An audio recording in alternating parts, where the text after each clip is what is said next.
If you could have a conversation with any person, living or dead, who would it be and why?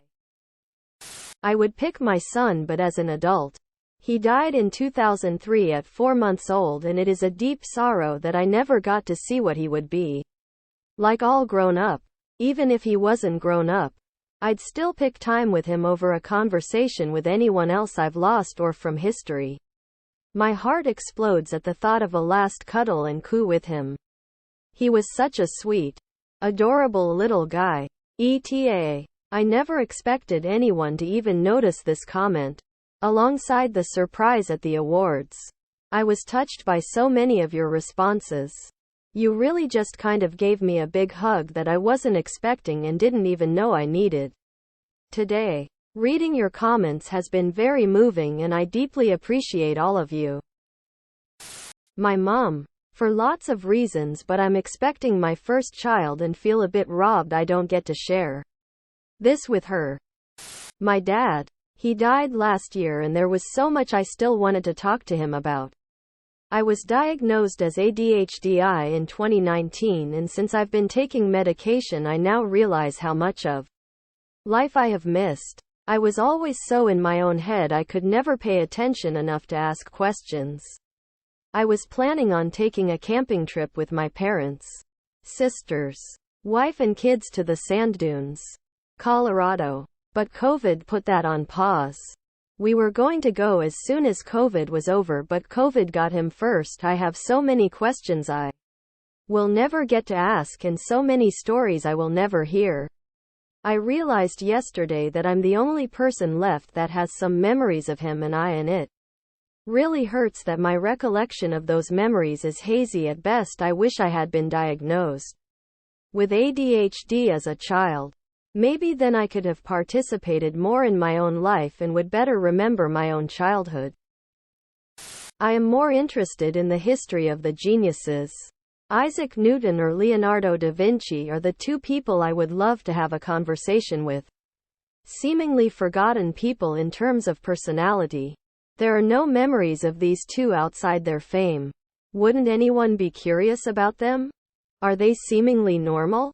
Eccentric? Assholes? Great people? Talking about their inventions, how they created and how they lived. I would be thrilled. Robin Williams. Zodiac Killer. Takes a specific breed of person to create a whole language cipher. Actively taught the police. Leave zero evidence. And go uncaught. Learning how they did it would potentially help solve new cases. To those who became wealthy. What are the most overlooked ways to earning money that people should look at? Don't get stuck with analysis paralysis. It's real. Focus on the small steps that push your business forward. For example, don't worry about how you will be able to ship 1,000 items a day when you're selling 0 items a day. Have a wealth strategy. The hardest path is having a job, career where you are just renting your time to someone else. This is most salaried corporate jobs and hourly pay jobs. To become wealthy doing this long term, you need to rent yourself at a pretty high pay rate and live well below your means for a long time. Saving and investing well. More realistically, your career needs to involve building equity in something. That could be starting your own business, or could be getting equity in someone else's business as part of your compensation. As mentioned before, there's no need for this to be anything innovative or sexy. Just something you are able and willing to put the effort into to be competitive and make happy customers. Another way of building equity is having a job with a generous defined retirement pension program and taking full advantage of it. Cops and teachers, for e.g., while not considered to be particularly wealthy, often have good retirement programs that allow them to retire early, as early as age 50, and draw a pension equal or nearly equal to their salaries when they were working.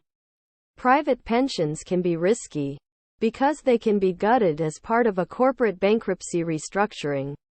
But, depending on your wealth goals, i.e., you want to retire early and live comfortably versus always want to fly first class, Some state and federal defined pension programs are good ways to go. As mentioned above, when you're making money, pretend like you're not. I've possessed this mindset since 2020 and am the most financially secure I've ever been. Spend less than you earn. It can be so much simpler than people make it out to be. Creating a budget spreadsheet of your weekly, monthly expenses can be super helpful too. I got a summer painting job at 16. Realized I was good at it and enjoyed the work. Stuck with the same company for long enough that I could honestly consider myself an expert. Started my own painting business and failed because I had no idea how to run a business.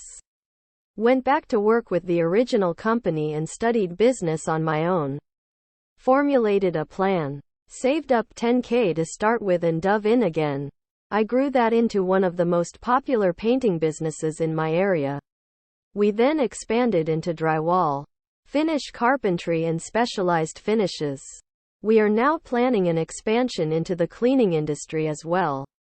What started out as a summer job has turned into a career that allows me to live a fun life and set my own schedule. My best advice is learn something about business. Find a field you're confident in. Start a business in that field. Be financially responsible but take calculated risks to grow and don't allow the fear of failure to hold you back. Stop trying to make something no one has ever done. The richest people I know started very normal businesses and worked very hard. Examples would be something like a call center, power washing or plumbing company. Lease your equipment, hire good people and expand your business. Don't be afraid to take out a loan and don't overestimate your abilities. Also get a business education somewhere because there is a lot to know. Doesn't have to be at a university. Subscribe, my brothers.